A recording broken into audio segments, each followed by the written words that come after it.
Alléluia. Alléluia. Seigneur, c'est en ton nom que nous sommes réunis. Oui, on est tous tes enfants, Papa. On est tous tes enfants et je prie vraiment que tu viennes parler à nos cœurs ce matin. Nous savons que tu es là, car là où 2 ou 3 sont assemblés en ton nom, tu es au milieu d'eux. Tu sièges au milieu des louanges de ton peuple, Seigneur. Merci pour ta présence. Merci pour ta présence, Seigneur. Tu es parmi toutes les religions qui peuvent exister dans le monde. Nous savons que tu es le seul vrai Dieu, car tu es le seul Dieu qui nous parle d'amour. Et il n'y a qu'un Dieu qui est amour qui a pu créer tout ce que tu as créé, Seigneur. Il n'y a que ton amour, Seigneur, qui peut avoir créé cette belle planète, tout ce qu'on voit autour de nous. Et nous voulons chanter le Dieu d'amour ce matin. Alléluia, alléluia. Merci pour ta présence. Merci, je prie pour le cœur de chacun d'entre nous ce matin pour qu'on puisse être une bonne terre prête à recevoir ce que tu as à semer. Alléluia. On vous a mis des ventilateurs, n'hésitez pas à les régler s'il fait trop chaud. N'hésitez pas aussi à fermer la porte parce que je pense que peut-être l'air chaud peut rentrer, c'est à vous de gérer, je ne sais pas. Voilà, on vous laisse gérer.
Pour ton amour, Seigneur, qui est là, présent au milieu de nous, Seigneur Jésus.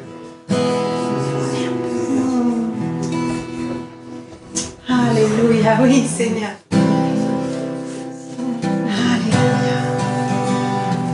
Laisse-toi remplir de son amour ce matin.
si je traverse encore la vallée de l'ombre de la mort.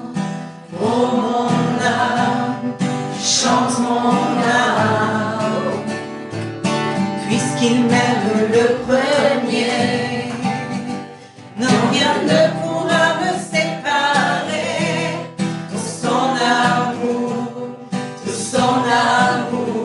toujours, oui toujours le bonheur et la grâce m'accompagneront devant sa face, dans sa présence, tellement de joie, tellement de joie. Et tant qu'il se trouve auprès de moi, aucun mal, mon âme, tu ne craindras. Et dans son temps, je reviendrai, je reviendrai. Yahweh, Yahweh, Yahweh, tu fais briller sur moi ton soleil. Yahweh, Yahweh, ta lumière chasse au loin des ténèbres. Yahweh, Yahweh, ta parole éclaire mon sentier. Yahweh, Yahweh, Yahweh.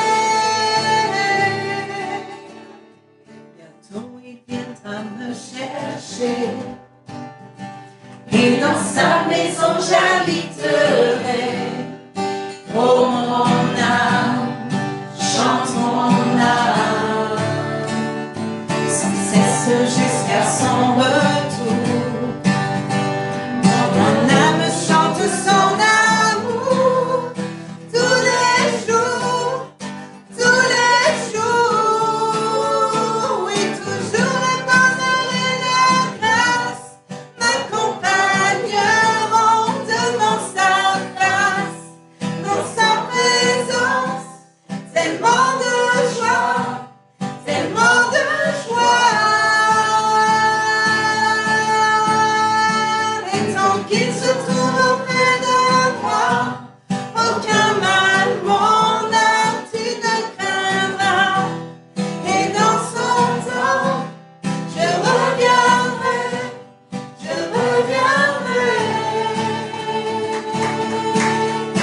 Yahweh, Yahweh, tu fais briller sur moi ton soleil.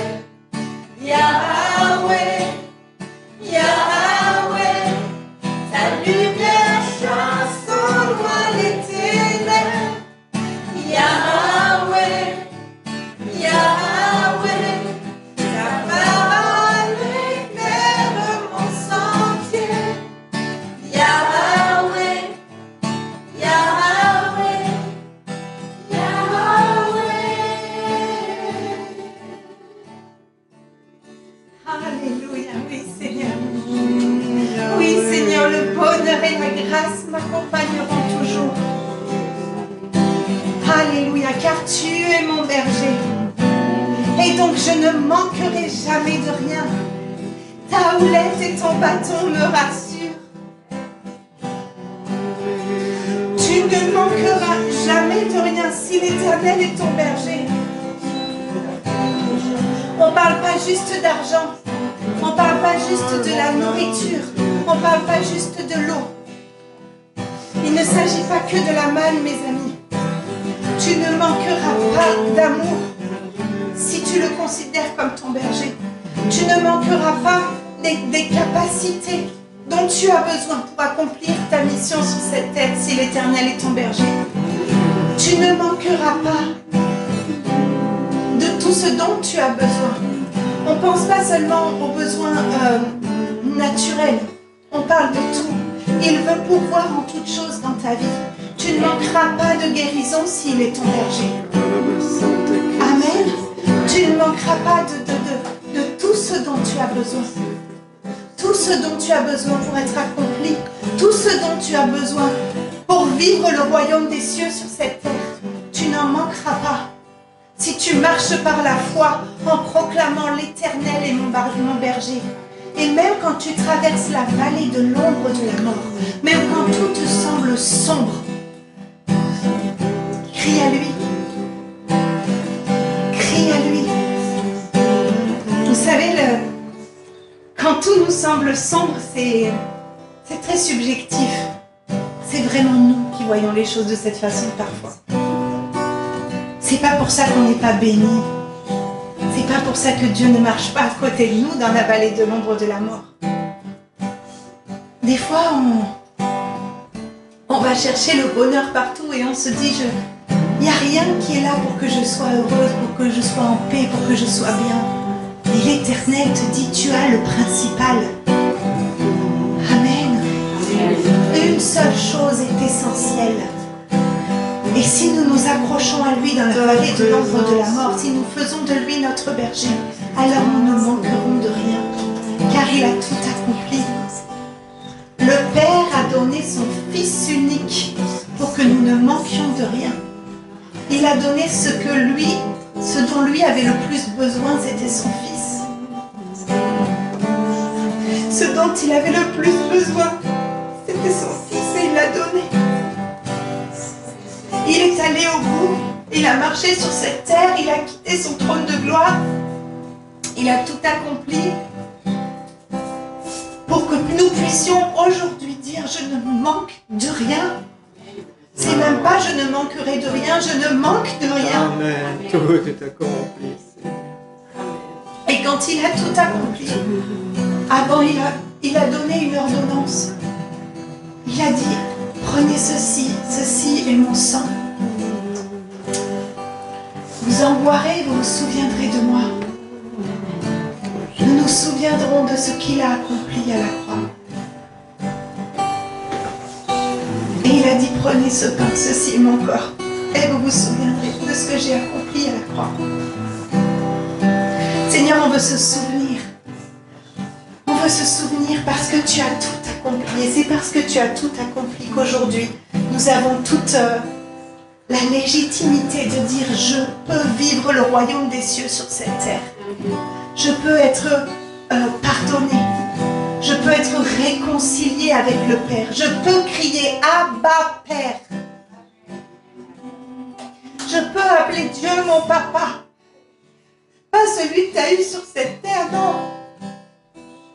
Celui qui t'a créé, celui qui t'a tout donné. Celui qui t'aime au-delà de toute espérance. Celui qui sait tout ce qui se passe dans ta tête à chaque instant et dans ton cœur, mais qui t'aime malgré tout au point de faire couler son sang pour toi. Celui qui a tout donné. Alors Seigneur, oui, nous pouvons être dans la joie.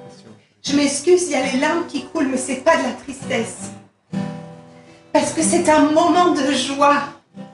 Et je proclame la joie, Seigneur, de pouvoir crier Abba Père, grâce à ton sacrifice. Je proclame, Seigneur, ta grandeur, ta toute puissance. Je proclame que tu règnes sur ton trône de gloire. Parce que tu as tout accompli à la croix. Alléluia. Seigneur, tu es celui qui de ma vie est maître. Alléluia. Alléluia. Alléluia. Tu es là, tu es avec nous.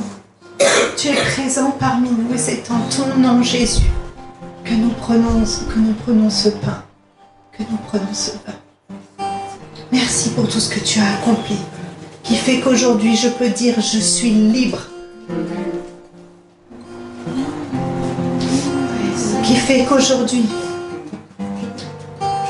quand mon âme chante, je t'adore. C'est la liberté qui coule dans mes veines. C'est cette transfusion que tu as fait, qui fait que je peux dire oui, je suis libre, oui, je ne manque de rien. Car tu es là, à chaque instant, parmi nous, avec moi.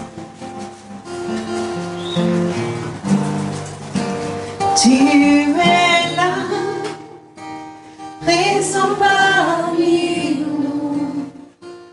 Je t'adore, je t'adore. Tu es là, agissant parmi nous. Je t'adore, je t'adore. Tu es là, présent parmi nous. Je t'adore, je t'adore.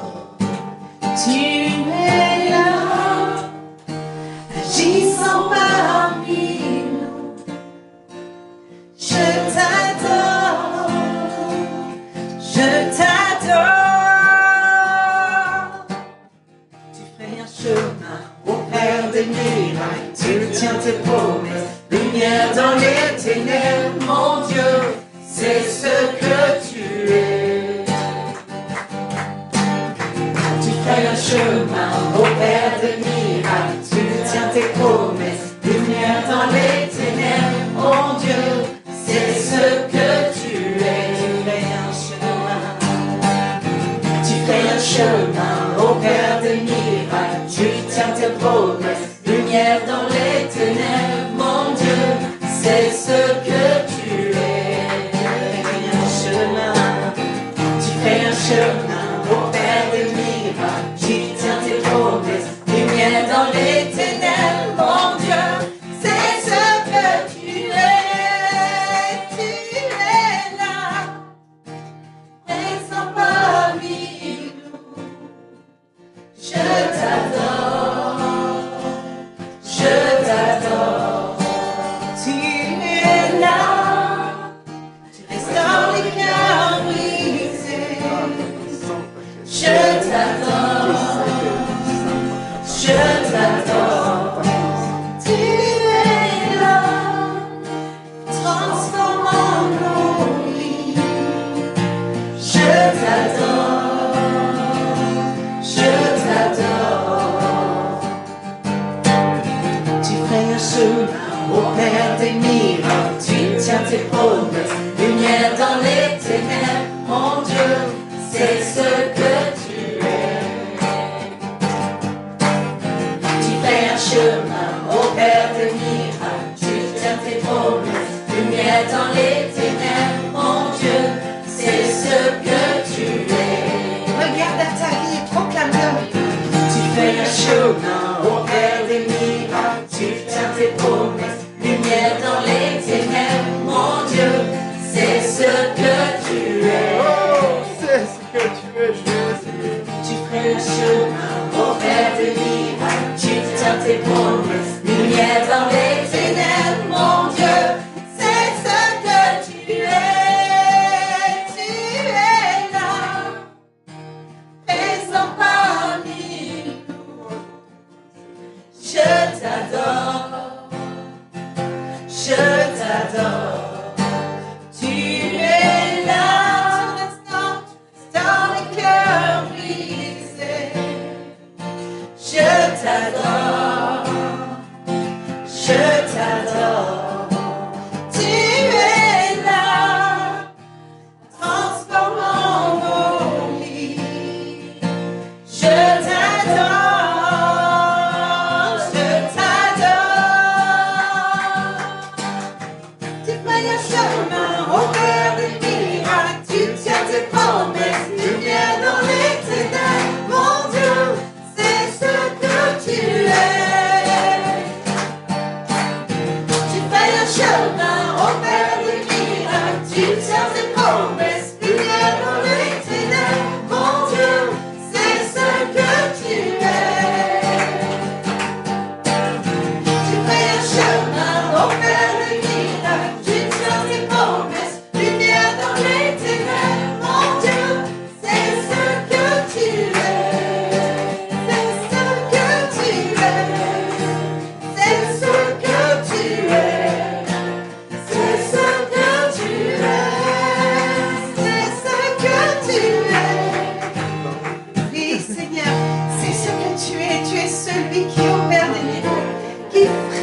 un chemin là où j'ai l'impression que ma situation est impossible.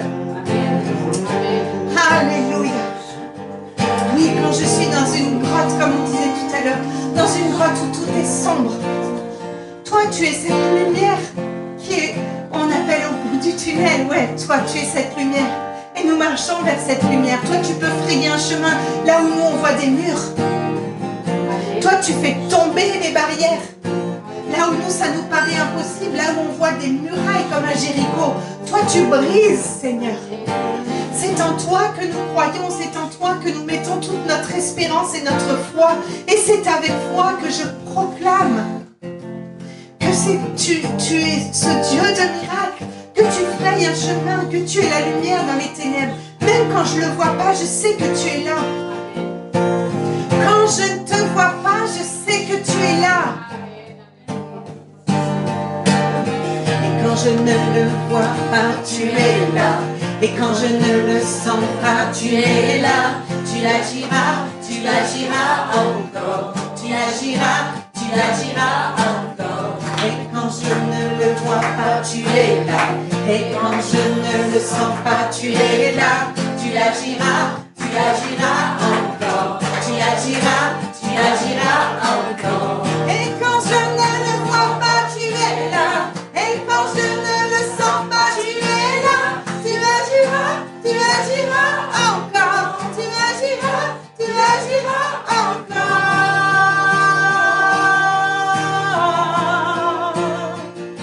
Tu agiras, Seigneur. Tu agis aujourd'hui. Oh, élève ta voix, ton Dieu est là. Avec toi. Et quand je ne le vois pas, tu es là. Et quand je ne le sens pas, tu es là. Tu agiras encore. Tu agiras encore. Et quand je ne le vois pas, tu es là. Et quand je ne le sens pas, tu es là. Tu agiras encore. Tu agiras encore.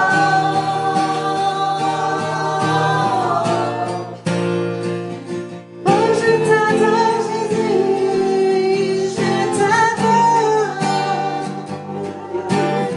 Tu fais mon chemin au Père des miracles. Tu tiens tes promesses, lumière dans les ténèbres. Mon Dieu, c'est ce que tu es.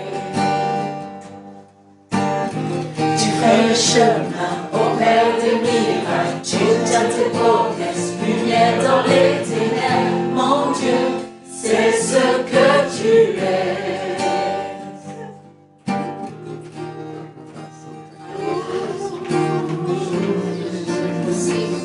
Je t'adore, je t'adore. Alléluia, c'est pas seulement parce que tu agis qu'on t'adore, Seigneur. C'est pour qui tu es.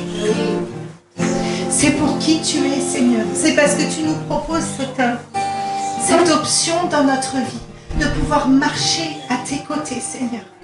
Et c'est comme ça que tu changes nos vies. C'est pas seulement parce que tu agis, c'est parce que rien que le fait que tu es là nous influence. Le fait que tu es là, à nos côtés, change nos vies. Seigneur, on n'appelle pas sans cesse des miracles, on n'appelle pas à ta main agissante, on appelle à ta présence. Parce que c'est ta présence qui change nos cœurs. Et c'est quand tu changes nos cœurs que ça change nos vies. C'est pas tous les jours qu'on a besoin d'un miracle. Mais par contre, c'est tous les jours qu'on a besoin que notre cœur soit changé. Qu'on a besoin de grandir. Qu'on a besoin d'avancer. Et lui seul connaît nos pensées. Lui seul connaît les profondeurs de notre cœur. Lui seul s'est sacrifié. En sachant ce qu'il y avait dans notre cœur. Tout ce qu'il y avait de mauvais en nous. Alors Seigneur, je proclame que c'est à côté de toi que je veux marcher. C'est à côté de toi. C'est à toi que je veux regarder à chaque instant. C'est pour ça que tu peux frayer un chemin. C'est parce que je regarde à toi. Sinon, le chemin, je ne le verrai pas. Alléluia. Alléluia.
tes pieds, je viens te contempler. Dans mes faiblesses, tu te montres fort, un ami sûr, un ami fidèle. Je m'abandonne à toi, mon Seigneur, pour te rencontrer et te louer. Jésus, toi mon ami, mon chant, à tes pieds je viens me prosterner. Jésus, toi mon ami, mon chant, à tes pieds je viens te contempler. Jésus, Jésus, toi mon ami, mon chant, à tes pieds je viens me prosterner. Jésus, toi mon ami, mon chant, à tes pieds je viens te contempler. Je te célèbre, oh Jésus, dans ma tempête, tu te lèves, tu es ma force, mon soutien, tu es ma paix, mon Seigneur, je te célèbre, oh Jésus, dans ma tempête, tu te lèves, tu es ma force, mon soutien, tu es ma paix, mon Seigneur, je te célèbre, oh Jésus, dans ma tempête, tu te lèves, tu es ma force, mon soutien, tu es ma paix, mon Seigneur. Jésus, toi mon ami, mon chant, à tes pieds je viens me prosterner. Jésus, toi mon ami, mon chant, à tes pieds je viens te contempler. Jésus, toi mon ami, mon chant, à tes pieds je viens me prosterner. Jésus, toi mon ami, mon chant, à tes pieds je viens te contempler. Oh Dieu, Maria Santa Rosa Gloria Maria Choria. Élève ta voix parce que il n'y a personne qui peut remplacer ta voix. Comme Dieu a fait chaque flocon de neige différent, il a aussi fait chaque corde vocale différente. Et quand tu élèves ta voix pour lui, son cœur est touché. Quand tu lui dis, Jésus, toi mon ami,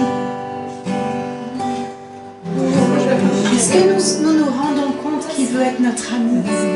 Est-ce qu'on est conscient que le roi des rois, le Seigneur des seigneurs veut être notre ami?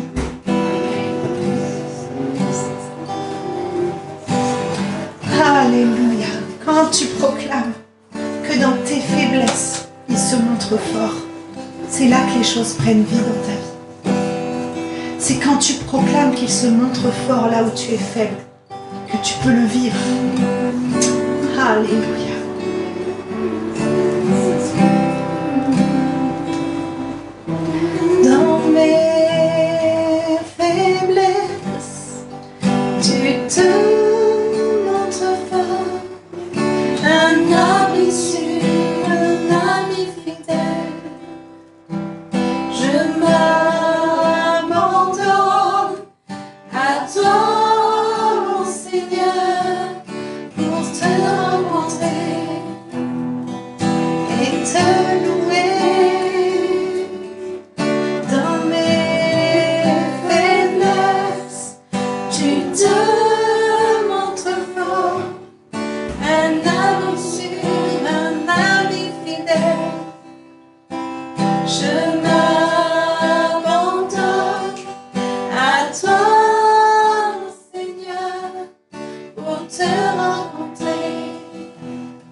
m'abandonne complètement à toi, que je te laisse être le Seigneur de ma vie.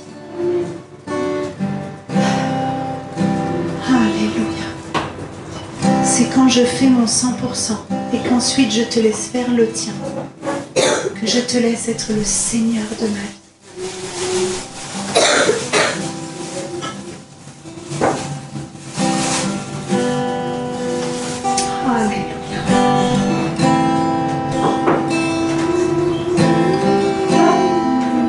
Le Seigneur des Seigneurs, le roi des rois, le Seigneur de ce peuple, le Seigneur de ce pays, le Seigneur de ma famille, le Seigneur de mon travail.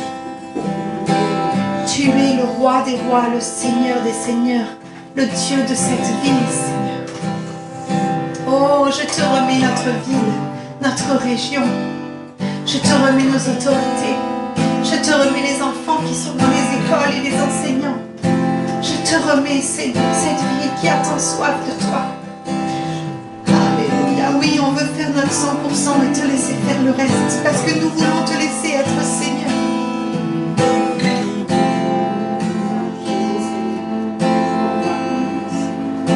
Nous voulons te laisser être Seigneur.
L'espérance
la gloire rayonne de cœur vibrant, de louange et d'amour pour toi.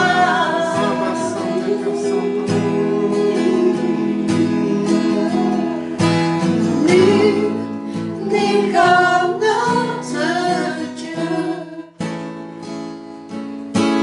Nul n'est comme notre Dieu. Des choses plus grandes sont à venir, des choses plus grandes restent à accomplir dans cette ville.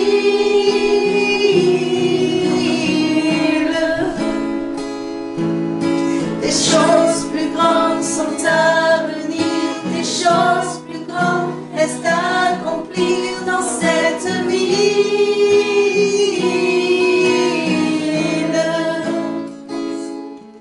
Où la gloire rayonne de cœur vibrant, de louange et d'amour pour toi.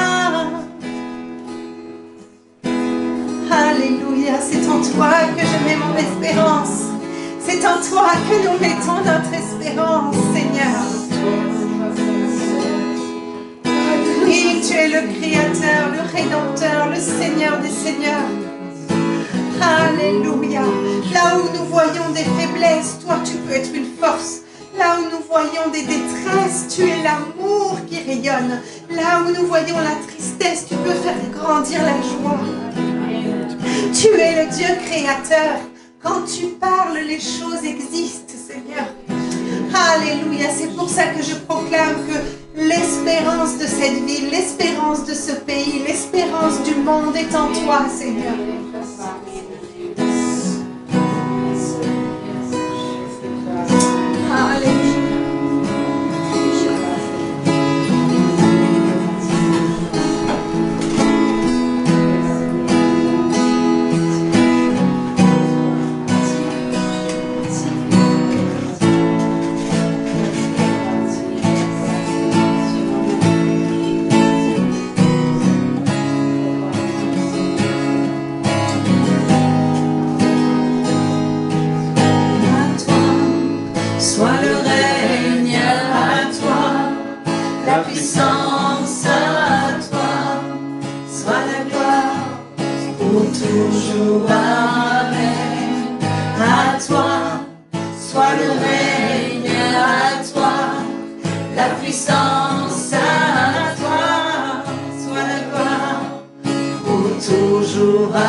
toujours. Amen.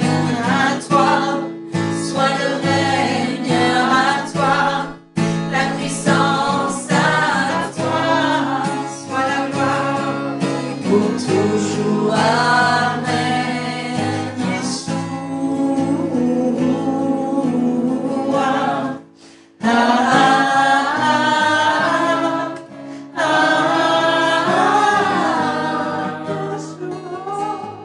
Yeshua.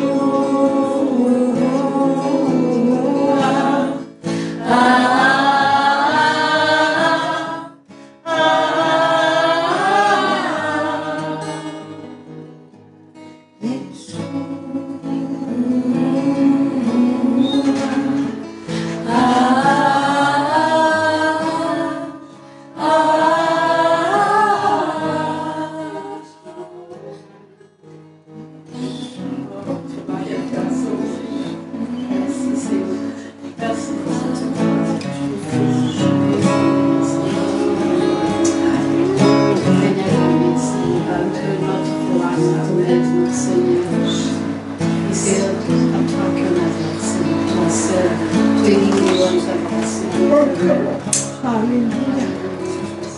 Alléluia. Et toi seul es digne, Seigneur, de recevoir nos louanges.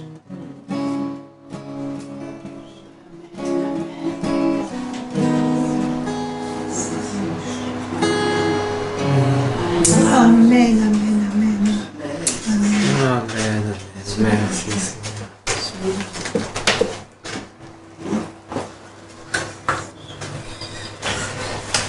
Amen.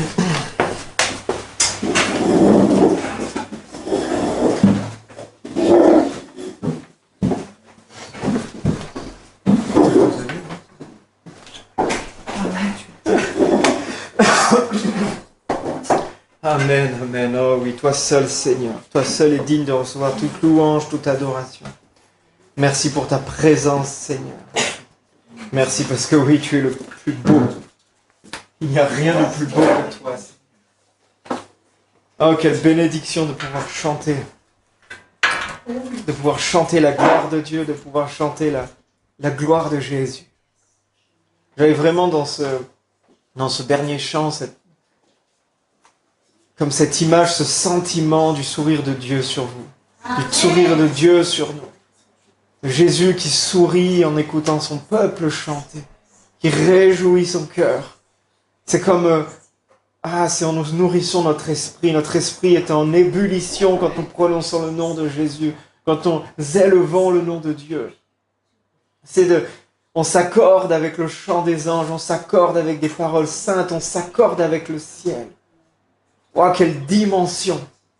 Quelle dimension nous avons! Quelle dimension nous avons accès quand nous pouvons élever le nom de Dieu. C'est pas que des chants que l'on fait. Amen. Ce n'est pas que chanter simplement. C'est une autre dimension, c'est on s'accorde. Dans le ciel, il y a des anges qui chantent. Il y a des louanges. Il y a du... Et nous, on s'accorde avec ça. Dieu nous a permis de dire, voilà, c'est une part du ciel déjà sur la terre. On en a des bribes comme ça. Et ça en a failli partir. Oh, merci Seigneur. J'ai ma gant. Ouais, c'est bon, c'est bon. Ça va, vous n'avez pas trop chaud? Un petit peu? Non, ça va? Moi, j'avais un peu chaud tout à l'heure, là. Il a fallu... Ouais. Il a fallu un peu aérer, mais... Merci Seigneur. Ah, gloire à Dieu. Gloire à Dieu. Tu es le Seigneur de cette ville. Est-ce qu'on le croit? Est-ce qu'on croit ce chant quand on le chante? Amen. On déclare ça avec foi ou on déclare ça avec bon? Non, avec foi. Seigneur, tu es le Dieu de cette ville. On prie encore pour nos voisins, pour nos amis, pour cette ville, pour ce pays. Amen. Alléluia. Ah, quelle grâce de se retrouver ensemble. Juste quelques petites annonces. Donc là, cette semaine, on a les études bibliques le lundi et le mardi. Donc, on reprend les études bibliques et puis les réunions de prière, etc. Nice mettra le récap encore. Et voilà, on va là sur la douceur, je crois. On est dans l'avant-dernier. C'est le dernier stade, enfin un des derniers, la douceur, et après on finira par la maîtrise de soi. Mais c'est un bon chapitre. C'est à la douceur qu'on reconnaîtra aussi. Hein. C'est quand on voit ce monde violent, quand on entend ce matin, j'ai encore entendu des bombardements, des histoires de guerre. Et nous, on doit être reconnus par notre douceur, par notre amour. Alors c'est un bon thème. Amen. Et juste, voilà, je voudrais juste vous projeter un peu dans des prochains dimanches. Le dimanche prochain, donc le dimanche 29, j'aimerais bien qu'on se retrouve ici, qu'on fasse une agape ensemble, un barbecue, ou voilà, qu'on reste manger un temps ensemble, pour ceux qui peuvent pas. Voilà, ils rentrent, mais au moins qu'on passe un petit moment de communion fraternelle, qu'on puisse profiter un peu du beau temps. C'est l'été, on peut être à l'extérieur, donc c'est vraiment un bon temps. Après le premier week-end de juillet, on va prendre un petit temps de repos, donc on va faire une petite pause le dimanche pour prendre un peu, se ressourcer un peu. C'est c'est le premier week-end des vacances, donc on va essayer de prendre un week-end, en famille. Et c'est des choses précieuses, parce que voilà, je serais un mauvais pasteur si je ne ferais pas passer ma famille en premier. Et c'est vraiment une priorité. Et je vous aime hein, de tout mon cœur, mais si un jour ma famille a besoin de moi, vous ne me voyez plus. Hein. C'est Dieu, voilà, dit. Souvent on dit, il y a des 3 axes de Dieu. Premier, la famille et après l'Église. Et ça, c'est vraiment quelque chose qu'on doit vivre et que les enfants doivent aussi connaître, comprendre. Donc là, je sens que ma famille a besoin d'une petite pause, d'un petit ressourcement. Donc on va faire un petit week-end et voilà. Et après le 13, c'est ça, hein, je me trompe pas Fanny. Après le 13, j'avais dans l'idée de faire qu'on fasse un culte en extérieur. Qu'on sorte un peu, voilà, on essaye si on peut arriver à faire une fois dans le mois un culte un peu plus à l'extérieur. Voilà, je pense que ça peut être sympa. Donc le lieu encore, j'avais vu Châteauneuf. Je sais pas s'il y aura de l'ombre, c'est ça le truc. Et voilà, et Annelise elle me dit tu veux pas une rivière plutôt, quelque chose de plus frais. Donc voilà, on va essayer de tenir au courant, de faire quelque chose un peu en extérieur, un culte différent. Où, un culte où on peut accéder facilement pour ceux qui ont un peu du mal à se déplacer et qu'on soit proche, quoi. Et qu'on fasse un culte en extérieur, voilà, un culte de prière, un culte de louange, pas forcément louange, message, prière, mais qu'on célèbre Dieu comme ça, un peu en l'extérieur, un peu comme ce qu'on a vécu pour le baptême de Sandrine. C'est des moments que j'aime beaucoup, moi.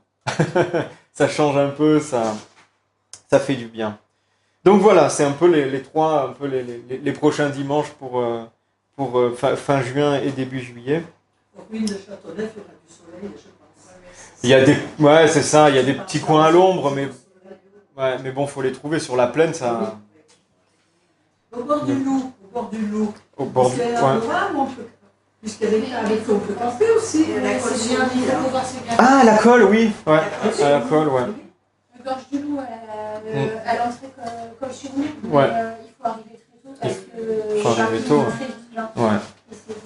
Bon, après le dimanche. Ouais. Ouais, c'est ça, on peut descendre un peu, il y a des petites. Après le dimanche matin à 10h, il y a que les chrétiens qui sont réveillés, non? Ouais, ben pourquoi pas, ouais. Pourquoi pas, ouais. Ça peut être bien comme ça, on est à l'ombre. Puis les enfants, on les envoie dans l'eau, comme ça. Ils se rafraîchissent. Et on peut prendre un petit temps.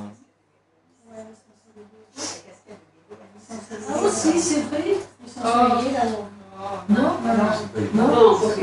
c'est ensoleillé là. Ah, pas pour critiquer, c'est vrai. Ah oui, bah c'est juste, c'est un passage, ouais. C'est un passage. Ouais. On fera des votes.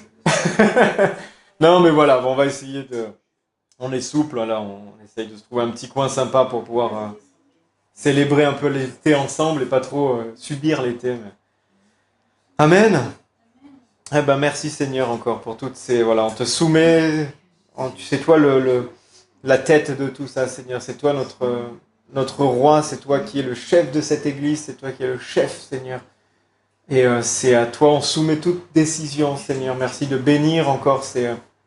On veut marcher dans ta bénédiction, Seigneur. On ne veut pas te demander de bénir ce que nous entreprenons, Seigneur, mais on veut marcher dans ce que tu bénis, Seigneur. Et on veut marcher là où tu envoies ta bénédiction, Seigneur Jésus. Alors merci encore de nous conduire dans ces instants, de nous conduire dans ces chemins. Vraiment, je te rends gloire et je te bénis, Seigneur. Amen, amen. Alors le message de ce matin, c'est un peu...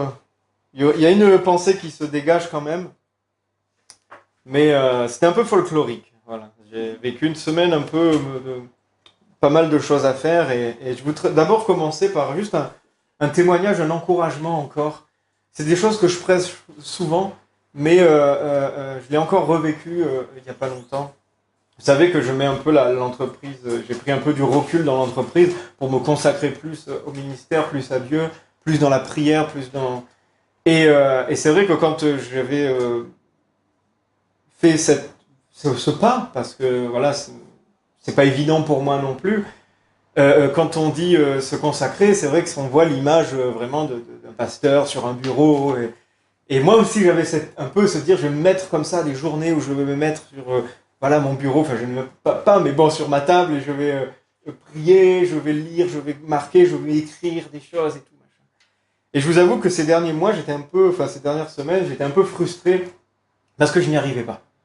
Je n'arrivais pas à me poser, je n'arrivais pas à me mettre, à faire ce que j'avais dans l'idée de faire en fait, à faire ce que je me dis tiens. Et vous savez quand on veut faire quelque chose mais qu'on est comme qu'on fait autre chose et qu'après on se dit on est un peu déçu de nous-mêmes. Ça arrive ces sentiments et c'est terrible parce qu'on est un peu déçu de nous-mêmes. On se dit oh punaise, ou là j'ai craqué, ou là j'ai pas fait ce que je voulais faire, ou là j'ai pas. Et j'ai été un peu dans ce sentiment. Et vous savez, mon goût que j'ai pour la randonnée, pour la montagne, pour promener, voilà, marcher, etc., et même pour le sport. Hein. Et vendredi, pas celui-là, mais d'avant, je m'étais mis là dans la maison et je me suis dit, allez, je vais étudier. J'ai rien réussi à faire. J'avais mon esprit, il partait à droite, à gauche, ça naviguait. Alors du coup, j'ai fait tout, sauf ce que je voulais faire. Et quelque part, j'avais le finalité de ma journée, parce que quand Anne-Lise, des fois, elle vient, elle fait alors...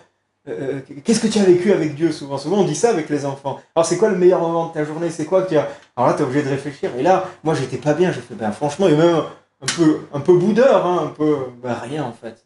Cette journée elle m'a gonflé et puis j'ai rien fait de ce que je voulais faire. Bon bref. Nouvelle semaine commence. Et ce vendredi là je me suis dit je vais aller marcher. Je vais prendre mon sac à dos et je vais dans la montagne et je vais marcher. Je commence à marcher, et là j'en sens vraiment le Saint-Esprit au premier pas. Je dis, mais c'est ça ton bureau en fait. Laisse le bureau aux ceux qui sont bureaux. Tu vois, je t'appelle à voilà, et j'ai eu des temps avec le Seigneur, vous ne pouvez pas imaginer.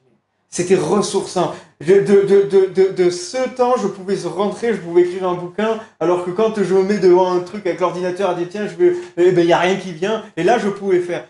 Et pourquoi je vous raconte ça? Parce que on a tous un ministère différent, et on a tous une sensibilité différente.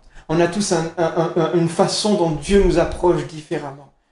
Et vraiment, je vous encourage. Vous savez que je prêche ça et que je suis 100% passionné de ça. Et que moi, j'ai horreur de mettre les gens dans des cases, de mettre les gens dans des boîtes et de dire, voilà, dans la parole de Dieu, c'est pas marqué combien de temps on doit prier. Il y en a, ils vont dire, moi, je prie 1 heure par jour, c'est bien, gloire à Dieu. C'est pas marqué. Si, c'est marqué tout le temps. Sans cesse. Courage. Mais c'est parce que c'est un état d'esprit, parce que c'est un état d'être, c'est pas un état de faire.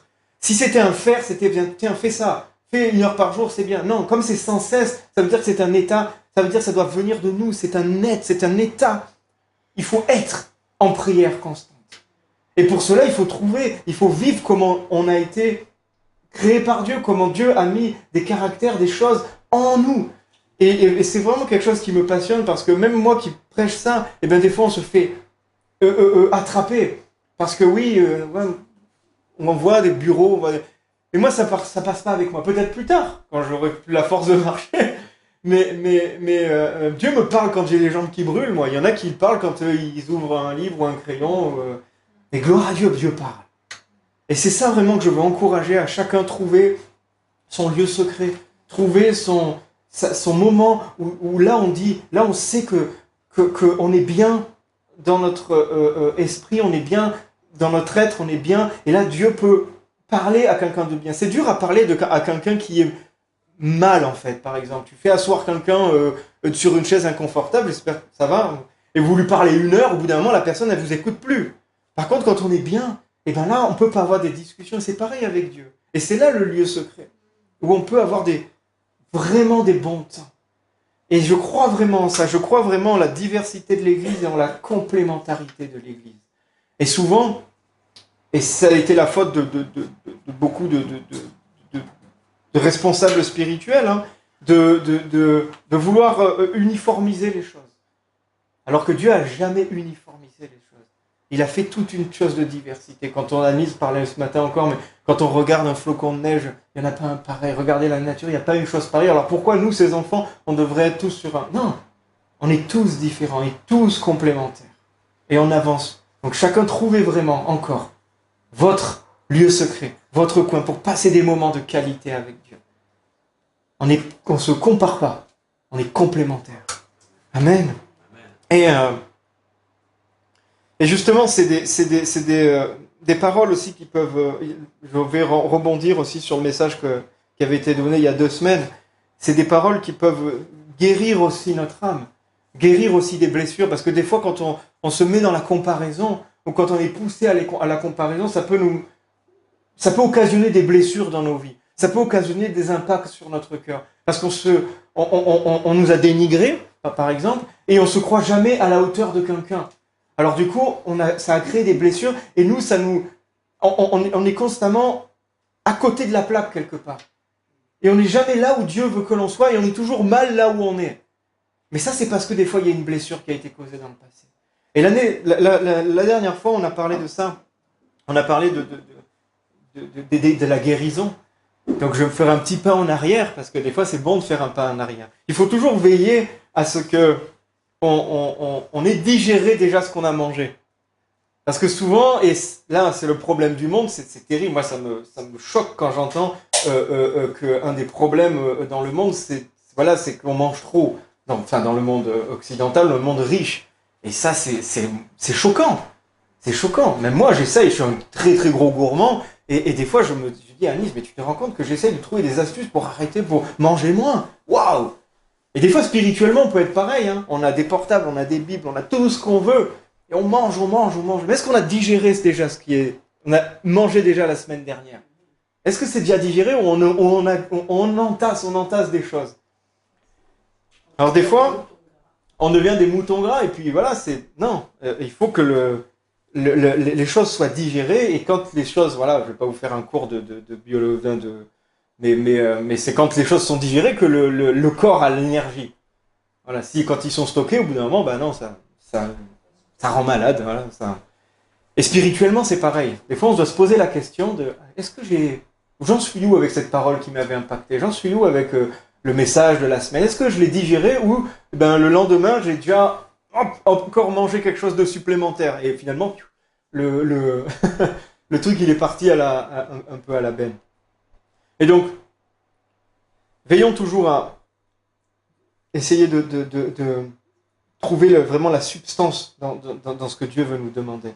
Et donc la semaine d'avant, on avait parlé de ça, la délivrance, la guérison, et que la guérison était vraiment quelque chose d'essentiel pour notre marche avec Dieu. Non seulement pour mieux vivre, parce que vivre malade, c'est pas cool, mais pour aller plus loin avec Dieu. Pour marcher avec Dieu, on a besoin d'être guéri. Pour aider les autres, on a besoin d'être guéri. Pour aimer, on a besoin d'être guéri. Parce que quelqu'un qui est blessé, quelqu'un qui est souffrant, a du mal à aimer, a du mal même à avoir une relation saine, quelque chose de vraiment droit. Et on avait vu que des fois, on ne pouvait pas être guéri parce qu'il y avait besoin d'une délivrance avant. Et guérir quelqu'un qui est sous chaîne, par exemple, on avait pris l'image des chaînes, quelqu'un dont les chaînes lui blessent le poignet, si on guérit mais qu'on ne lui enlève pas les chaînes, la blessure revient. Mais des fois, on n'a plus besoin de délivrance et on a besoin de guérison. Et on va des fois courir un peu les séminaires de délivrance, etc. Et puis il n'y a rien qui change, oui, parce qu'on a besoin de guérison. C'est pas une délivrance, c'est une guérison petit à petit. Et je voudrais qu'on aille un peu sur qu'on commence on va un peu sur ce terrain-là et après on va faire un petit écart. La guérison le manque de guérison va vraiment avoir un impact sur notre maturité. On ne va pas pouvoir grandir en maturité si on a un manque de guérison. Si on est blessé, si on est malade, on ne pourra pas accéder à une maturité supérieure. Et ça, on peut le voir physiquement. Un enfant qui est malade, un enfant qui est... Et même nous, quand on est malade, on n'arrive pas à développer... Est-ce que quelqu'un de malade, est-ce qu'il arrive à bien développer ses muscles, à bien développer son corps? Ben, c'est compliqué, c'est difficile. Quelqu'un qui est constamment fiévreux, qui est constamment migraineux, qui est constamment... le développement va être compliqué. Parce que la maladie nous handicape, la maladie nous freine en fait. Et c'est pareil pour notre être spirituel, pour notre état spirituel. Quand on néglige un peu ce côté de guérison, quand on se dit « moi j'ai pas besoin de guérison », et voilà, on avait dit on a tous besoin de guérison. On a tous besoin de guérison. Dire on n'a pas besoin de guérison signifie de dire que j'ai jamais péché. Pour moi, c'est sur le même phase. Le péché blesse.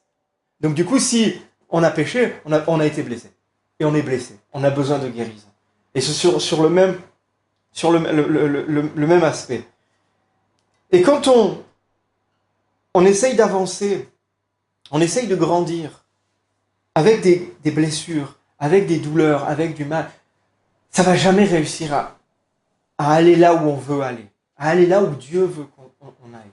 Il y aura toujours un blocage, il y aura toujours un frein. Parce que non seulement la guérison va nous freiner, mais la guérison aussi, le manque de guérison, les blessures nous stoppent dans l'instant, mais nous ramènent aussi au passé. Parce que les blessures viennent du passé.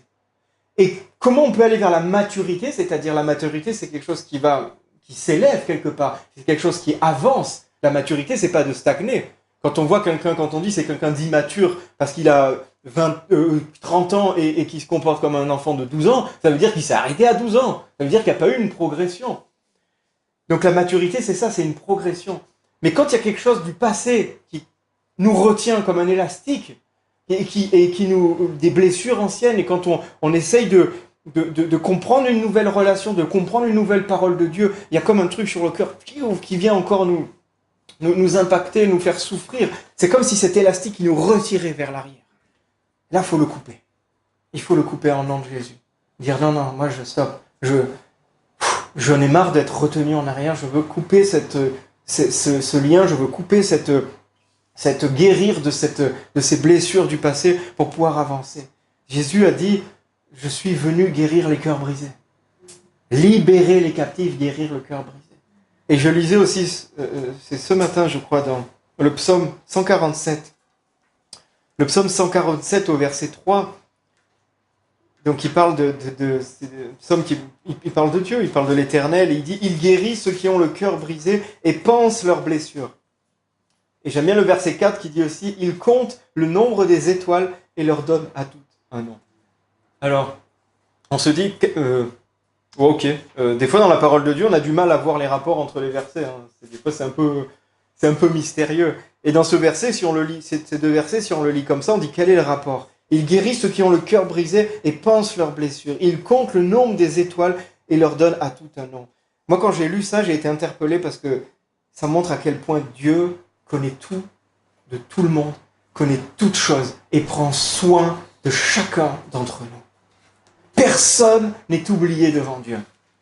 Personne n'est oublié devant Dieu. Il compte le nombre des étoiles et même les étoiles, il leur donne un nom. Et il n'a jamais appelé les étoiles ses enfants. Ses enfants, c'est nous. Alors, vraiment, c'est des paroles basiques, hein, mais c'est des paroles de guérison de cœur aussi. Quand on se sent un peu oublié, quand on se sent des fois un peu délaissé, Dieu, il dit, moi, je compte même les étoiles. Je sais comme le nombre d'étoiles qu'il y a dans les cieux et même je les compte une par une. Donc toi, je connais tous tes problèmes. Je connais tout je connais tout ton passé. Je connais tout. Et je t'aime bien plus qu'une étoile, qui est une simple création. Dieu nous a créés, nous a sortis de lui-même. Il a donné son Fils pour nous. Il nous a appelés ses enfants, ses héritiers.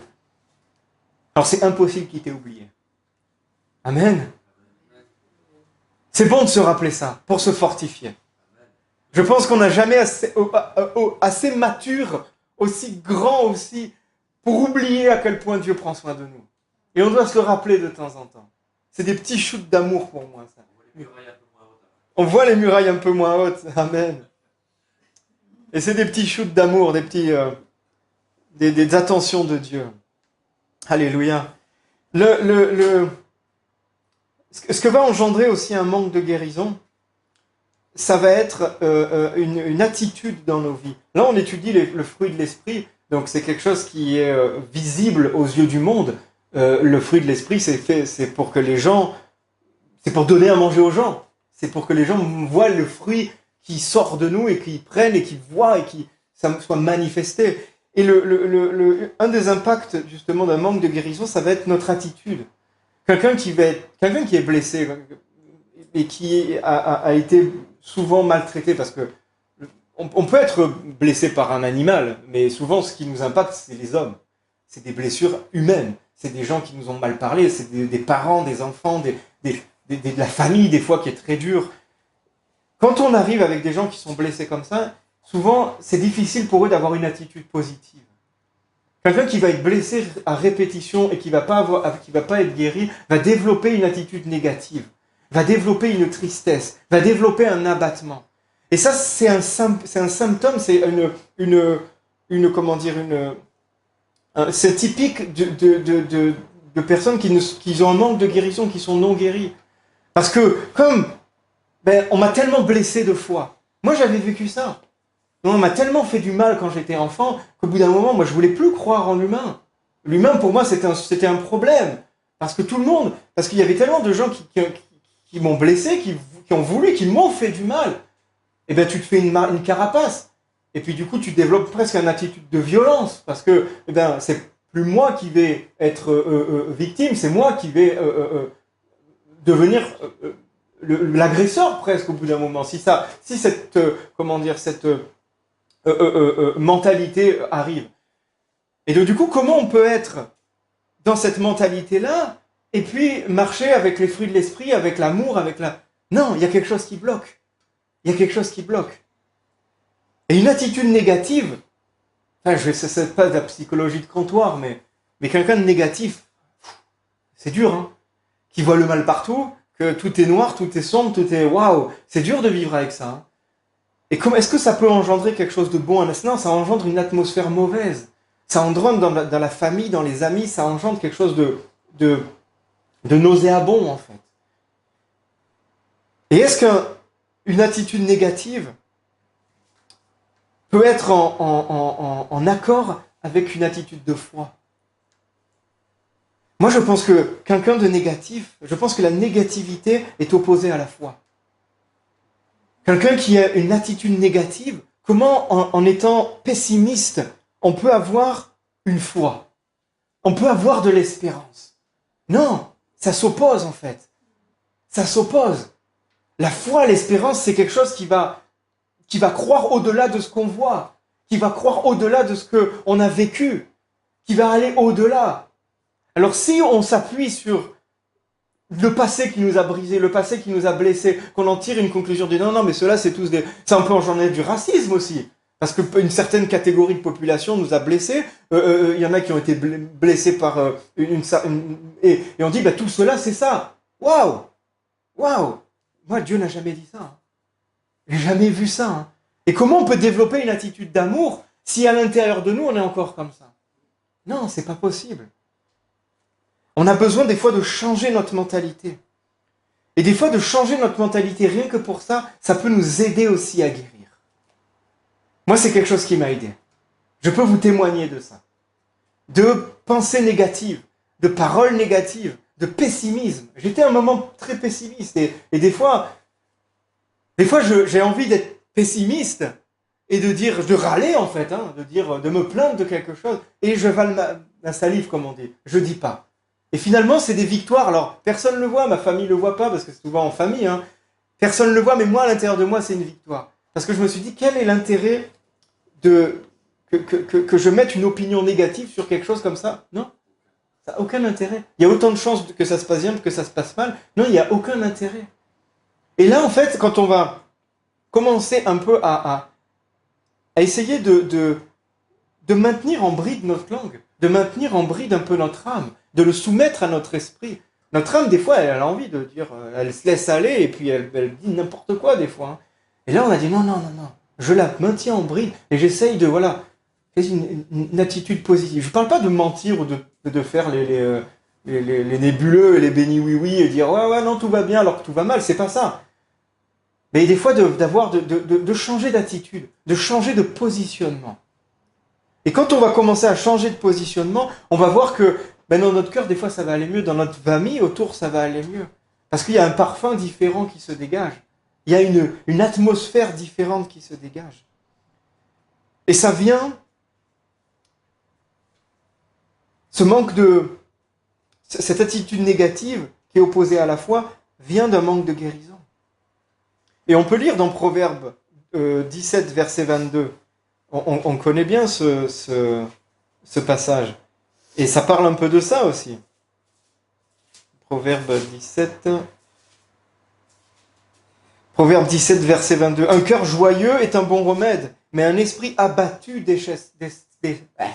dessèche les eaux. C'est pas une bonne diction. Hein. Mais c'est ça. Un cœur joyeux. Un cœur joyeux. C'est pas une attitude, c'est pas un faux semblant, c'est pas il faut que je sois. Non, c'est le cœur. C'est un cœur joyeux, c'est un être. C'est quelqu'un qui vit d'une manière joyeuse. Est un baume. Mais par contre, un esprit abattu, et on peut même naviguer dans plusieurs versions pour avoir d'autres traductions. Mais la tristesse fait perdre la force.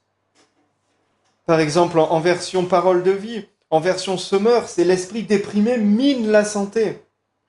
Un esprit abattu dessèche les eaux. On voit bien cette notion que ce n'est pas seulement un trait de caractère, le pessimisme. C'est quelque chose qui va engendrer qui va être un frein dans notre vie, qui va être un frein dans notre croissance et qui va contaminer notre foi. Donc si on a un peu, je le confesse, des fois cet esprit un peu pessimiste, ne laissez pas cet esprit prendre de l'ampleur dans vos vies. Ne laissons pas cet esprit prendre de l'ampleur. Combattons-le, opposons à lui la parole de Dieu pour que dans nos cœurs, on réussisse à développer plus de joie que de tristesse. Parce que ce n'est pas simplement un trait de caractère. Il y en a qui me disent, ouais, toi tu es joyeux, lui il est un peu plus... Il y a des traits de caractère, il y en a des tendances comme ça. Mais ce n'est pas des choses à laisser faire. Parce que petit à petit, ça va impacter notre foi.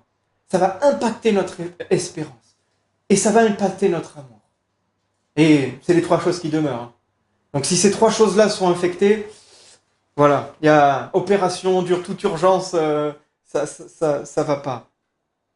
Et j'ai bien aimé, j'écoutais, je lisais un livre, et dans le livre, il y avait, c'était un auteur qui faisait référence à un autre auteur, donc j'ai pas la référence, mais c'était marqué, l'optimiste, en fait, est un imbécile heureux. Et le pessimiste est un imbécile triste. Et j'avais bien aimé, je fais, mais c'est vrai, l'optimiste est un imbécile heureux, alors il est un peu cynique hein, quand il dit ça, hein. Mais le pessimiste est un imbécile triste. Et nous, où on se situe là-dedans? Est-ce que vous êtes des imbéciles heureux ou des imbéciles tristes? Très très heureux. Mais moi je pense qu'en tant qu'enfant de Dieu, on est appelé à être réaliste. Pas à être pessimiste, ni à être optimiste. On est appelé à avoir la vérité. La vérité, c'est la réalité. On est appelé à être réaliste, rempli de foi, rempli d'espérance et rempli d'amour. Et c'est ça que la parole de Dieu aussi, c'est ça que Dieu nous pousse. Dieu ne nous pousse pas à dire que tout va bien quand tout va mal. C'est pas ce qu'il veut le dire. Il nous pousse à être réaliste, c'est-à-dire, oui, là, il y a une situation, ça craint. Il y a une situation, mais mon Dieu est plus grand que cette situation. Et mon Dieu peut résoudre cette situation. Et ça, c'est le réalisme, parce que c'est réel. Et on est appelé à pas être des optimistes, pas être des pessimistes, mais être des réalistes. À vivre dans le réel. Et ce qui est réel, c'est la parole de Dieu. C'est la vérité. Alors quand on est face à une situation, on la voit telle qu'elle est, on la voit dans tous ses aspects, on la considère telle qu'elle est, et on dit, mais sur ça, Dieu règne. Sur ça, Dieu connaît. Sur ça, Dieu peut faire tout ce qu'il a envie. Et Dieu fait. Amen. Et Dieu fait. Et là, on est, je pense, dans le caractère que Dieu veut. Et on n'est pas des imbéciles. Amen. Alléluia. Et ça, c'est une vie de foi. Ça, c'est une vie de foi. Quelqu'un qui a la foi va être quelqu'un qui a ce réalisme-là, qui comprend ces réalités-là, qui ne va pas dire tout va bien quand tout va mal, mais qui va dire oui, je comprends ta situation, mais Dieu peut la changer, Dieu va la changer, et Dieu va tout faire, et Dieu va t'aider. Et là, on est dans une attitude de foi, dans un boost de foi. On a besoin de prendre soin de notre foi. De prendre soin de notre foi. Parce que, voilà, on voit bien comprenez le cheminement un peu de tout ça. C'est que le manque de guérison va impacter notre foi, va impacter notre attitude. Et sans foi, il est impossible de plaire à Dieu. Sans foi, il est impossible de plaire à Dieu. Et même dans Éphésiens 2, 8, 9, quand ce verset qu'on connaît par cœur, c'est marqué, vous êtes sauvés par grâce, par le moyen de la foi. Donc la foi est un moyen de saisir la grâce, de saisir les bénédictions de Dieu, de saisir ce que Dieu nous a donné. Alors si notre foi est impactée, si notre foi est malade parce qu'elle a été trop blessée, eh bien on n'arrivera pas à saisir tout ce que Dieu a pour nous. Et souvent quand on prie, on a dans l'esprit que notre prière va faire que Dieu va créer quelque chose. Mais souvent, quand on prie, Dieu l'a déjà fait la chose. C'est juste qu'on doit se positionner avec foi pour marcher dans ce que Dieu a fait. Et ça, c'est une attitude de foi. Des fois, mais même moi, enfin, c'est vraiment pas des critiques, hein, c'est waouh. Des fois, on est là, dit Seigneur, c'est comme si notre prière allait débloquer quelque chose. Notre prière doit nourrir notre foi pour nous positionner et pour voir et attraper ce que Dieu a déjà fait. Jésus à la croix, il a dit, tout est accompli. Alors, est-ce qu'il a encore besoin d'accomplir quelque chose qui nous retient? Non. Dieu a lâché. Jésus a lâché tout ce qu'on avait besoin, a été libéré. Parce que si on pense que Dieu fait ça, c'est comme s'il attend que notre prière soit assez bien, soit assez forte, soit assez pour donner le cadeau. Ah, je pense pas que Dieu... Non, il n'est pas comme ça. Le cadeau, il est... La maison, elle est ouverte. Libre. À toi de rentrer, de sortir. Un jour, je priais. Et pendant que je priais, Dieu m'avait donné une image comme ça, comme une révélation.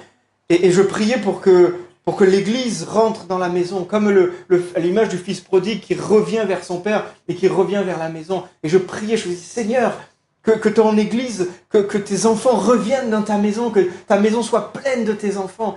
Et en priant, le Saint-Esprit m'a dit, c'est pas parce que mes enfants sont dans la maison qu'ils sont à table. Et là, je me dis, mais attends, ça veut dire quoi ça, Seigneur? Il dit, c'est pas parce que les enfants sont à la maison qu'ils sont à table. Je dis, ah Seigneur, je prie pour que tout le monde soit à table.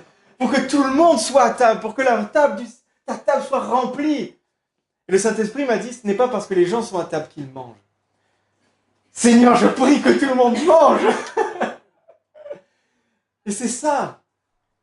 C'est ça. C'est que des fois, on peut vivre avec... Ben là, même nos enfants, ils sont au fond dans la chambre, mais Dieu veut qu'on mange. Et la chose, c'est que la table, l'image, c'est que la table est dressée. C'est que le repas est dessus. C'est que les choses sont accomplies.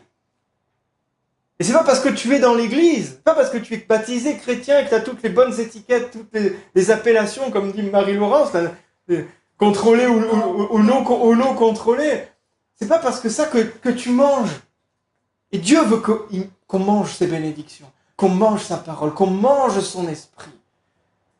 Et c'est là où il veut nous conduire. Et ces choses-là, on rentre dans la maison par foi, on se met à la table par la foi, on mange par la foi, nous vivons par la foi. Et cette foi doit être ferme, entretenue, vive. Et justement, vendredi, quand je marchais, je priais, et j'avais cette parole qui revenait sans cesse à mon esprit. Et c'est une parole que Jésus a dit, c'est il te sera fait selon ta foi.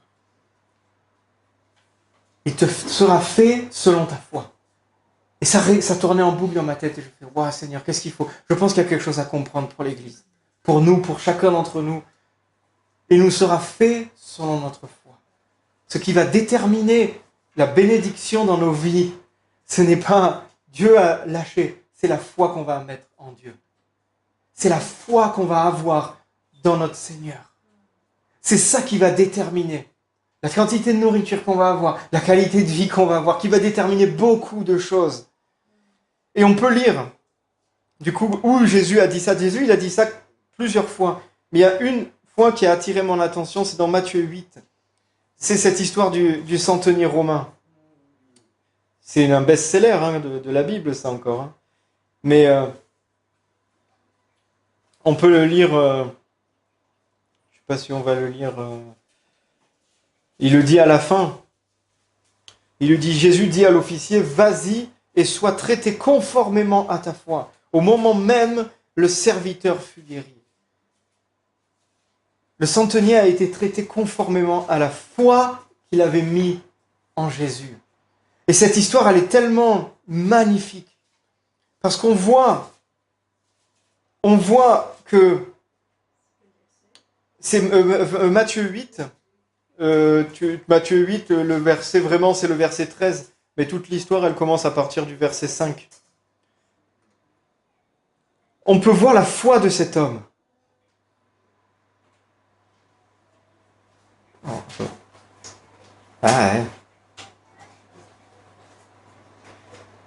La foi de cet homme, elle a été reposée sur 3 aspects. Enfin, moi, j'ai discerné, quand je reméditais ce passage, j'ai discerné 3 aspects. Elle a reposé premièrement sur, il a compris la souveraineté et l'autorité de Jésus. Notre foi ne repose pas sur n'importe quoi. On ne croit pas en n'importe quoi, on ne croit pas n'importe qui. Notre foi doit être nourrie. C'est pour ça que la parole dit, notre foi vient de ce qu'on entend vient de la parole de Dieu. Notre foi doit être nourrie par la parole de Dieu. Et la foi du centenier, là, la première chose, c'est qu'elle a reposé sur la compréhension de la souveraineté, l'autorité de Jésus. Lui-même, en tant que militaire, il dit que moi, les gens sont obéissants, et lui, il a compris que Jésus avait les clés du ciel, et que Jésus était Dieu, que Jésus avait toute autorité.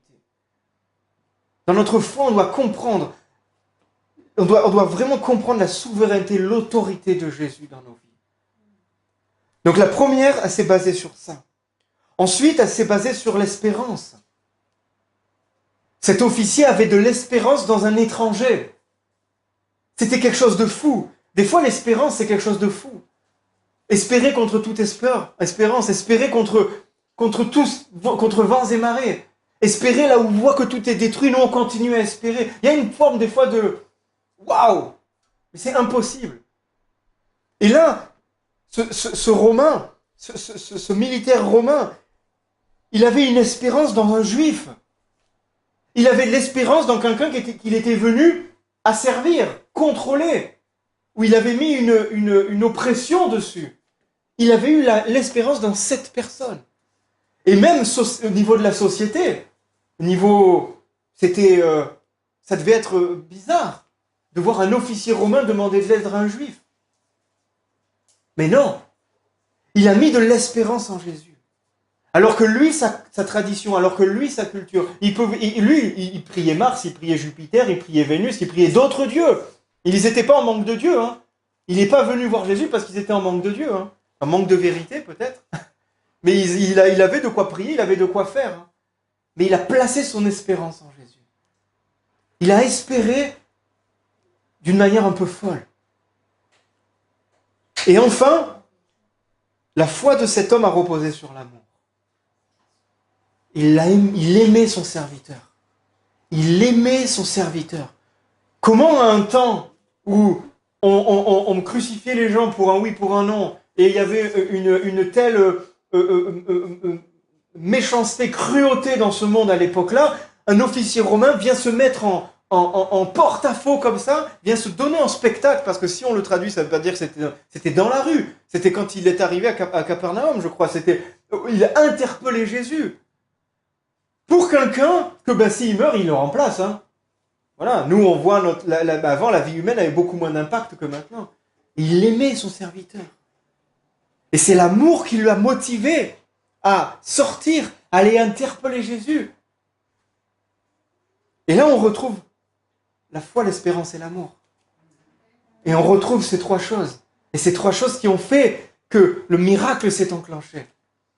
Et c'est beau dans cette histoire, parce que vous pouvez la relire, mais Jésus a dit, ok, je vais venir. Et lui a dit, non, mais juste un mot de ta part. Juste une parole de toi. Et je sais que mon serviteur sera guéri. C'est là la foi qui a été incroyable aux yeux de Jésus. C'était que même là, il a surpassé et il a été fait selon ça. Où est notre foi, mes amis? Où est notre foi?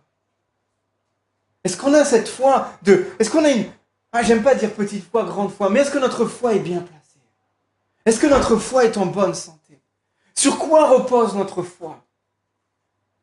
Est-ce qu'on est en bonne santé au niveau de notre foi? Parce qu'il nous sera fait selon notre foi. Il ne te sera pas fait selon tes besoins. C'est pas tes besoins que Dieu regarde, c'est ta foi. Et des fois on dit que j'en ai besoin, donc Seigneur, je prie. Non! Il ne sera pas fait selon tes besoins, il sera fait selon ta foi. Et moi, quand je répète ces mots, je ne sais pas si vous, ça le fait, je vois comme une perspective, mais tellement, waouh! Waouh! En fait, la seule limite, c'est ma foi. En fait, la seule limite, c'est ma foi. Parce que Jésus, lui, est sans limite. Dieu, lui, est sans limite.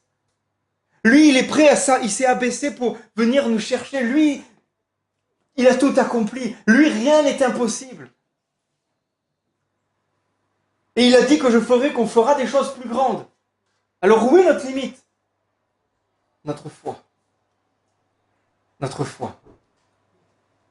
Amen. J'en ai une autre. Vas-y. Je lisais la parole pour aujourd'hui. Et ils disent, tout ce qui est né de Dieu triomphe du monde, et la victoire qui triomphe du monde, c'est notre foi. Amen. Jean 5, 4. Amen. Justement, ça correspond. Exactement. Amen. Amen. Merci Marie-Paul. Exactement. C'est notre foi. C'est la foi qu'on va mettre en Jésus-Christ. Qui va triompher du monde. Vous vous rendez compte? Waouh! Et c'est disponible. C'est disponible. Arrêtons des fois de prier quelque chose que Dieu a déjà fait. Commençons à essayer de nous positionner pour recevoir ce que Dieu a fait. C'est comme quand on prie pour être pardonné. Est-ce que c'est parce que tu pries pour être pardonné que Dieu te pardonne? On est déjà pardonné. Le pardon, il a été fait à la croix il y a 2000 ans. Par contre, il nous appelle à nous repentir, à changer de côté. Mais c'est pas parce qu'on demande pardon à Dieu qu'il a dire d'accord. Non, le pardon, il a été fait. Et des fois, dans nos vies, quand on demande ça, ça a été fait. La chose a été libérée. L'onction a été libérée. Et on a juste à apprendre à se positionner. On peut prier? Merci Seigneur pour ta grâce, Seigneur. Merci parce que tout ce qu'on dit là, tout ce qu'on parle, Seigneur, c'est ta grâce. C'est ta grâce qui a surabondé, Seigneur. Là où le mal a abondé, toi, ta grâce a surabondé, Seigneur Jésus. Et tu nous appelles, Seigneur, à être remplis de foi, remplis d'espérance, remplis d'amour, pour encore marcher dans cette grâce que tu as ouverte, dans ce chemin que tu as ouvert devant nous, Seigneur. Seigneur, je te prie que notre foi soit vraiment fortifiée ce matin. Je te prie pour un baume, pour un réconfort dans notre foi. Seigneur, aide-nous, Saint-Esprit, viens au secours des fois de nos pas chancelants, de nos esprits un peu d'abattement, Seigneur. Nous refusons ça. Nous les méprisons, nous tournons nos têtes, Seigneur. Alors que ces voix comme ça nous appellent à nous plaindre, nous choisissons la voie de l'espérance, la voie de l'amour, la voie de la foi, Seigneur Jésus. pour saisir ce que tu as fait pour nous, pour saisir les bénédictions que tu as pour nous, Seigneur. Non seulement pour nous, mais pour notre famille, pour nos enfants, Seigneur. On a prié pour la ville ce matin, Seigneur. Mais la ville verra, Seigneur, quand tes enfants seront pleins de foi, d'espérance et d'amour, Seigneur. C'est ça qui va triompher. Alors, Seigneur, viens encore à notre aide, Saint-Esprit. Merci parce que tu as tout accompli, tu as tout fait. Seigneur, je veux vraiment qu'on se positionne différemment, Seigneur, dans nos vies. Viens encore, Seigneur, nous. Tu as prié pour notre foi, Seigneur. Quand tu priais le Père avant d'être sur cette croix, Seigneur, tu as prié pour notre foi. Tu as prié, Seigneur, pour notre unité, Seigneur. Tu n'as pas prié pour que nous soyons enlevés du monde, Seigneur, mais pour que nous soyons représentants de ta victoire dans ce monde, Seigneur. Pour que nous soyons préservés du mal de ce monde, Seigneur. Pour que nos cœurs soient guéris, Seigneur Jésus. Alors, Seigneur, comme cette prière que tu as faite, Seigneur Jésus, nous prions encore, Seigneur. Pour que comme toi, tu étais un avec le Père, Seigneur, nous sommes un avec toi aussi, et nous sommes un avec le Père. Merci, Seigneur. Merci, Seigneur, encore d'appeler tes enfants. Je te prie, Seigneur, que non seulement les gens soient que ton peuple soit dans la maison, mais que ton peuple vienne à table et que ton peuple puisse manger tout ce que tu as, Seigneur. Je prie, Seigneur, pour toute ton Église, Seigneur. Que les dons que tu as mis, Seigneur, que les trésors, les pépites que tu as mis dans chacun d'entre nous, Seigneur, soient vraiment délivrés maintenant, qu'ils soient exercés maintenant, Seigneur. Qu'il n'y ait plus de gâchis, Seigneur Jésus. Oh, Seigneur Jésus, je te prie, merci. Hier, il y a eu cette fête de la musique où beaucoup de gens avec beaucoup de talents merveilleux ont pu exprimer leurs talents, Seigneur. Mais ces talents viennent de toi, Seigneur. Et je te prie, Seigneur, pour que ces talents reviennent à toi, Seigneur. Et qu'au lieu de chanter n'importe quoi, Seigneur, ils puissent chanter tes louanges avec leur belle voix, leur virtuosité, Seigneur. Merci parce que tu donnes les dons, Seigneur, et tu ne reprends jamais. Et que tout soit rendu à ton service, rendu à ta gloire, Seigneur, comme ça l'a été, Seigneur, comme tu l'as voulu, Seigneur Jésus. Oh, merci pour ta grâce. Merci pour ta grâce. Merci encore de venir guérir, Seigneur. Je prie, Seigneur, que les cœurs encore brisés soient restaurés. Seigneur. Que les cœurs encore avec des blessures, Seigneur, soient refermées, cicatrisées, Seigneur. Vraiment que ton amour puisse venir encore enrober, Seigneur, puisse venir encore faire comme un baume, Seigneur, de cicatrisation sur ces cœurs brisés, Seigneur. D'ailleurs, nous refusons, Seigneur, nous prions, Seigneur, contre ces attitudes de négativité qui sont liées à des blessures, ces attitudes de pessimisme, Seigneur. Nous nous élevons contre ça, Seigneur, et nous proclamons ta parole, Seigneur. Nous proclamons, Seigneur, ton espérance, Seigneur. Merci, Seigneur, parce que tu es ce Dieu de l'impossible. Tu es ce Dieu de miracles. Tu es ce Dieu qui fait là où tout semble détruit, Seigneur. Toi, tu fais, tu agis. Alléluia, merci Jésus. Prions, n'hésitez pas à prier, élevez vos voix.